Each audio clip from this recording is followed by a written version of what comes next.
എന്റെ പേര് കാർത്തിക്. എന്താ നിന്റെ പേരെന്നാടാ? ഹായ്, എന്റെ പേര് പൊന്നു. നിന്റെ പേര് പറ. അല്ല പിന്നെ സാറയല്ല, അമ്മു. ഇതല്ലേ അമ്മു, ഇതല്ലേ പൊന്നു. പോവാ. ഹലോ കൂട്ടുകാരെ, ഞങ്ങളെ ഇവിടെ ജസ്റ്റ് പാറയൊക്കെ ഒന്ന് കാണാൻ ഇറങ്ങിയതാ. നേരത്തെയൊക്കെ കുളിക്കാൻ വരുന്നൊക്കെ ഇവിടെയായിരുന്നേ. ഇപ്പൊ പക്ഷേ ഇവിടെ കുളിക്കൊന്നുമില്ല. പക്ഷെ ജസ്റ്റ് ഒന്ന് പാറ ഒന്ന് കാണാൻ വേണ്ടി പോവാ. ഞങ്ങൾ പോയിട്ട് വരാം. പോകുമ്പോഴുള്ള കാഴ്ചകൾ നിങ്ങളെ കാണിക്കാം കേട്ടോ. ചേട്ടാ, നമ്മളിപ്പോ പോകുന്നത് ആരോമ്പാറ എന്ന് പറയുന്ന സ്ഥലത്താണേ. നമ്മളിപ്പോ നേരത്തെ ഒക്കെ ഇവിടെ ഒത്തിരി ആൾക്കാർ കുളിക്കാനും എടുക്കാനൊക്കെ വരുമായിരുന്നു. ഇപ്പൊ ആരും അങ്ങനെ പോകുന്നു എടുക്കുന്നില്ല. എന്നാലും നമുക്ക് ജസ്റ്റ് ആ പാറ ഒന്ന് കാണാൻ പോകാം. ഇത് കണ്ടോ, ഈ സാധനം നമ്മുടെ അന്ന് അഞ്ചിത വന്ന് പറഞ്ഞില്ലേ കസ്തൂരി മഞ്ഞളാന്നൊക്കെ പറഞ്ഞു. പക്ഷെ ഇത് കസ്തൂരി മഞ്ഞളല്ല, മഞ്ഞ കൂവയാണ്. പറഞ്ഞ മഞ്ഞക്കൂവെന്ന് പറയുന്നത്. ഇതിന്റെ ഇല കണ്ടാലും അത് മനസ്സിലാവും. പക്ഷെ ഇത് കാതികോട് എന്ന് പറയുന്ന സ്ഥലത്ത് നമ്മുടെ ഇവിടെ ഒരു കടയിൽ ഇത് എടുക്കുന്നുണ്ട്. എത്രയുണ്ട് മാർക്കറ്റിൽ എനിക്ക് അറിയത്തില്ല. ഇതിന്റെ ഇല കണ്ടാലും ഇത് മനസ്സിലാക്കാൻ പറ്റും. ഇത് മഞ്ഞക്കൂവ. ഇതിന്റെ അടുത്ത് തന്നെ വേറെ ഉണ്ട്. ഇത് വെള്ളക്കൂവയാ. ഇത് കൂവപ്പൊടിയൊക്കെ ഉണ്ടാക്കുന്ന കേട്ടോ. ഇത് വെള്ളക്കൂവ കേട്ടോ. ഇത് വെള്ളക്കൂവ. പിന്നെ ഇവിടെ തന്നെ വേറൊരു സാധനം കൂടെ കാണാം. ഇത് ആനച്ചോടി എന്നാണ് ഇതിന് പറയുന്നത്. ഇത് ആനച്ചോടിയാ കേട്ടോ. ഈ സാധനം ഇത്രയും വട്ടത്തിൽ നിങ്ങൾ പരന്നേ ഉണ്ടാകത്തുള്ളൂ. ഇത് നമുക്ക് ഇതെന്നാ ചെയ്യണമെന്ന് ചോദിച്ചാൽ, പല്ലുവേദന വരുന്ന സമയത്ത് ഇതിന്റെ വേരെടുത്തിട്ട്, ഇലയൊന്നും ഉപയോഗിക്കാൻ പറ്റത്തില്ല. പല്ലുവേദന വരുന്ന സമയം ഇതിന്റെ വേര്, മുരിങ്ങത്തോലെടുക്കും. പിന്നെ നാടൻ താറാമുട്ടയും കൂടെ മേടിച്ച് ഇതും ഇതിന്റെ വേരും മുരിങ്ങത്തോലും താറാമുട്ടയും കൂടെ അരച്ച് ആടലോടത്തിന്റെ ഒന്നെങ്കിൽ 3 ഇല അല്ലെങ്കിൽ 5 ഇല അല്ലെ 7 ഇല അങ്ങനെ എടുത്ത് ക്രമത്തിൽ അരച്ച് കുടിച്ചാൽ ഒറ്റവട്ടം കഴിച്ചാൽ മതി.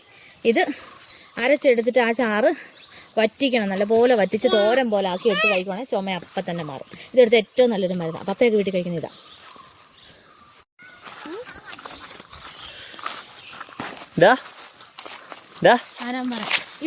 ഇവിടെ ഒരു കുഴിയുണ്ട്. ഒരു കുഞ്ഞൊരു കെട്ട് കുളമുണ്ട്, ഒരു കുഞ്ഞു കുളം. പക്ഷെ ഇപ്പോഴാരും അവിടെ അങ്ങനെ കുളിക്കാനൊന്നും പോകുന്നില്ല. നേരത്തെയൊക്കെ ഞങ്ങൾ ചെറുപ്പമൊക്കെ ആയിരുന്നപ്പോഴേ ഇവിടെ നല്ല കയമായിരുന്നേ. ആ കയത്തില് മുങ്ങി നീന്തിയായിരുന്നു കുളിച്ചോണ്ടിരുന്നേ. ഇപ്പൊ വെള്ളമൊന്നുമില്ല. കണ്ടോ, പാറ ഒന്ന് വറ്റി, വെള്ളമൊക്കെ വറ്റി. ഇപ്പൊ ഒരു ഭംഗിയില്ലാതായിപ്പോയി. നേരത്തെ നല്ല രസം. എല്ലാവരും ഇവിടെ വരും. വൈകിട്ടാകുമ്പോ ഞങ്ങൾ പിള്ളേരെല്ലാം ഇനി വരുമായിരുന്നു. പക്ഷെ ഇപ്പോഴും കണ്ടോ, ഇവിടെ എന്ന് വന്നാലുവേ ഇവിടെ ഒരു നീർക്കോലി കാണും. ഇതിന്റെ അകത്ത് നീർക്കോലി ഇല്ലാതിരിക്കത്തേ ഇല്ല. ഈ ഒരു ചെറിയ വീട് എന്ന് വന്നാലും ആ നീർക്കോലി ഇതിലാ താമസം. ഇതിന്റെ അകത്തുനിന്ന് പൊത്തിന്ന് തല നീട്ടാതെ കാണത്തേ ഇല്ല. അന്ന് കണ്ടോ, വെള്ളമുണ്ട് അതിൻ്റെ അകത്ത്. കുടിച്ചോണ്ടിരുന്ന വെള്ളം. ഇപ്പൊ ആരും വരാതെ അതങ്ങനെ കിടക്കുക.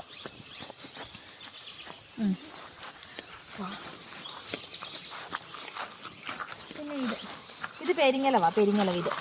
ഇതിന്റെ ഇലയും അടയുണ്ടാക്കാനൊക്കെ ഉപയോഗിക്കാം. കൊല്ലം ജില്ലയിൽ അടയുണ്ടാക്കാൻ ഉപയോഗിക്കുന്ന സാധനം ഇതാ, പെരിങ്ങലം. പിന്നെ നമുക്ക് എന്താ പറയുക, താളുകറി കൂട്ടണം തോന്നുവാണെങ്കിൽ എപ്പോഴും വീട്ടിൽ നിന്ന് പപ്പായാണെങ്കിലും ഞങ്ങളാണെങ്കിലും ഓടി വരുന്നത് ഇങ്ങോട്ടാണ് താള് പറിക്കാൻ. ഇതിന്റെ ഈ കൂമ്പില്ലേ, അതായത് ഈ കൂമ്പ് മാത്രമില്ലേ, കൂമ്പ് ഇല എടുത്തിട്ട് നല്ല സെറ്റ് തേങ്ങ ഇട്ടിട്ട് കറി വെച്ചെടുത്ത് കൂട്ടുന്നത്. ഇവിടെ വന്നിട്ട് ആ കൂമ്പ് പറിച്ചുകൊണ്ടിരുന്നത്. പിന്നെ എന്തുവാ, ആ ചണ്ണ, അതായത് അവലെടുക്കുമ്പം അവലെടുത്ത് കഴിക്കാൻ, അടയുണ്ടാക്കാൻ ഒക്കെ ഉപയോഗിക്കുന്ന സാധനമാണ് ചണ്ണ. പിന്നെ ഇതാ ഞങ്ങൾ ഇവിടെ വന്ന് കുളിച്ചുകൊണ്ടിരുന്ന പാറ, അലക്കിക്കൊണ്ടിരുന്ന പാറ. പക്ഷെ ഇപ്പൊ വെള്ളമില്ല, വറ്റിപ്പോയി. ഇല്ലിയെല്ലാം പൂത്ത് നിൽക്കുക.